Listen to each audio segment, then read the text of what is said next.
ఈ ఉదయకాలమున మనము మరొక స్తుతి ప్రార్థన గురించి మనం ధ్యానిద్దాం.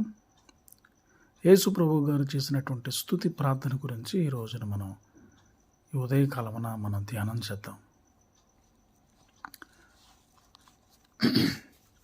మన దైనందిన జీవితంలో మన ప్రార్థనలు ఎలా ఉంటాయంటే పెద్ద లిస్టు రాసిచ్చి ప్రభు వారిని ఏదో సూపర్ మార్కెట్కి పంపిస్తున్నట్లుగా అది కావాలి, ఇది కావాలి, ఇదే ప్రార్థన తప్ప ఆయన మన పట్ల చేసిన మేళ్లను బట్టి కనీసం కృతజ్ఞత కలిగి ఉండలేము. మనం ఆయన స్తుతించలేము. అయితే ప్రభువు చేస్తున్నటువంటి స్తుతి ప్రార్థన మన ఆధ్యాత్మిక జీవితాలకి గొప్ప మేలుకొలుపు. అయితే యేసు ప్రభు వారు చెప్పినది ఏంటంటే మత్తయి సువార్త 11వ అధ్యాయం 25, 26 వచనాల్లో, తండ్రి, ఆకాశమునకును భూమికి నీ ప్రభువా, నీవు జ్ఞానులకును వివేకులకును ఈ సంగతులను మరుగు చేసి పసిబాలురకు బయలుపరిచినావని నిన్ను స్తుతించుచున్నాను. అవును తండ్రి, ఇలాగు చేయుట నీ దృష్టికి అనుకూలమాయను. మనుషులు యేసు ప్రభువును చులకనగా చూచి నిరాకరించినప్పటికీ దేవునిని ప్రస్తుతించడానికి ఆయనకు కారణాలు ఎన్నో దొరికాయి.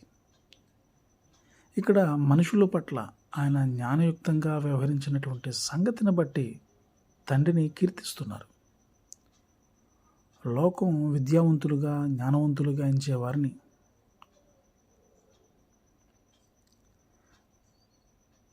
అంటే పరిసయ్యులు, ధర్మశాస్త్రులు లాంటి వారిని దేవుడు పట్టించుకోడు.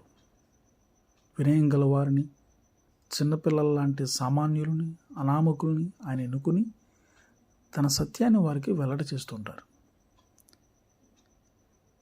అందుకని మత్తయి సువార్త 18వ అధ్యాయం 3వ వచనంలో చూస్తే, మీరు మార్పు నొంది బిడ్డల వంటి వారైతేనే కానీ పరలోక రాజ్యములో ప్రవేశింపరని మీతో నిశ్చయముగా చెప్పుచున్నారు. సిలువను గుర్చిన వార్త నశించుచున్న వారికి వెరితనము, కానీ రక్షించబడుచున్న మనకు దేవుని శక్తి.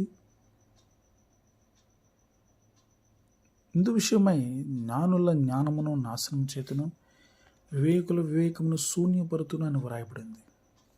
ఏ శరీరీ దేవుని ఎదుట అతిశయింపకుండానట్లు జ్ఞానులను సిగ్గుపరచుటకు లోకంలో నుండి వెర్రి వారిని దేవుడు ఏర్పరచుకుని ఉన్నాడు. బలవంతులైన వారిని సిగ్గుపరచడానికి లోకంలో బలహీనులైన వారిని దేవుడు ఏర్పరచుకుని ఉన్నాడు. ఎన్నికైన వారిని వ్యర్థము చేయడానికి లోకంలో నీచులైన వారిని, తృణీకరింపబడిన వారిని, ఎన్నిక లేని వారిని దేవుడు ఏర్పరచుకున్నాడు. నా ప్రియ సహోదరి సహోదరులారా, ఆలకించండి. ఈ లోక విషయంలో దరిద్రులైన వారిని విశ్వాసమందు భాగ్యవంతులుగాను, తన్ను ప్రేమించు వారికి తాను వాగ్దానం చేసిన రాజ్యానికి వారసులుగా ఉండడానికి దేవుడు ఏర్పరచుకోలేదా? అవును, ఇలా చేయడం తండ్రి దృష్టికి అనుకూలం. అందుకే ప్రభువారు దీన్ని బట్టి స్తుతి ప్రార్థన చేస్తూ ఉన్నారు. ఆయన నామాన్ని గొప్ప చేస్తూ ఘనత, మహిమ, ప్రభావాలు ఆయనకి ఆరోపిస్తున్నారు. అవును, మనం ఏం చేసినా ఆయనకు మహిమ తెచ్చేదిగానే ఉండాలి. మనం చేసే పనికి అదే కారణమై ఉండాలి. దేవుని సత్యాన్ని నేర్చుకోవాలంటే దేవుడు మన మనస్సులను వెలిగించి మన హృదయాల్లో దాన్ని ప్రకాశింపజేయాలి. అంధకారంలో నుండి వెలుగు ప్రకాశించునుగాక అని పలికిన దేవుడే తన మహిమను గురించిన జ్ఞానము యేసుక్రీస్తునందు వెల్లడపరచడానికి మా హృదయాలలో ప్రకాశించను. అంతేగాని ఈ లోకంలో నీకున్న అర్హతలేవి కూడా ఆయన సత్యాన్ని గ్రహించడానికి అర్హమైనవి కావు. నీ డిగ్రీలు చూచి పొంగిపోవలసినటువంటి అవసరం లేదు. డిగ్రీలు లేవని కృంగిపోవలసిన అవసరం కూడా లేదు. ఎందుకంటే ప్రభువు నిన్ను ప్రత్యేకపరుచుకున్నారు. అందును బట్టి కృతజ్ఞత కలిగి ఉండు. కనుక నువ్వు ఏది చేసినా ఆయన మహిమార్థమే చేయి. ప్రతి పరిస్థితి యందు ఆయన స్తుతించు. ఆ రీతిగా నీ జీవితాన్ని సిద్ధపరచుకో.